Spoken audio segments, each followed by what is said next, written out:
Mga kapusugin bawian sang kabuhi ang 89 anyos nga anay mayor sang Aklan kag veterano nga journalist nga si Juan Dayang Oconjani matapos ini ang ginsulod sa iyabalay sa barangay Andagaw, Kalibo, Aklan kag ginluthang. Natabong insidente kagabi base sa investigasyon sang kapulisan nagalantaw sang telebisyon ang biktima sang nagluntad ang pagpangluthang. Ang mga suspect ang ginaligar sakay sang motorsiklo nga gilayon man nga nagpalagyo matapos ang krimen. Ang biktima ang nag-angkon sang igo sa iya liog kag likod kag indeklarar nga patay na sa nagabot sa Dr. Rafael S. Tumbucon Memorial Hospital sa Kalibo. Sa kaangot naman mga kapuso nga balita atong subong makaupo ng reporter sa barangay RU Super Radio Kalibo nga si kaibahang Darwin Tapayan. Darwin?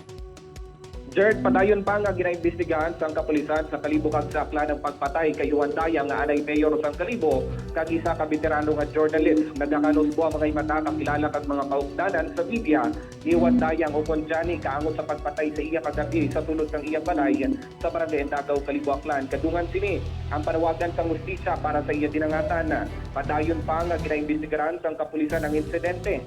Apang base sa payag sang sekretarya sang biktima sa kapulisan, Antitinikin Tiro, may natulupangdan sila nga makadulududa nga mga lalaki nga sakay sang motorsiklo nga nagalibot-libot sa ila balay.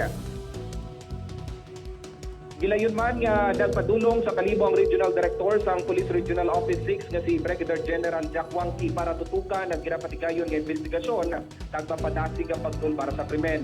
Nagabot man sa Aklan si Presidential Task Force on Media Security Undersecretary Jose Torres para magpanabot sang pag-unong sa mga imatas ni Dayang.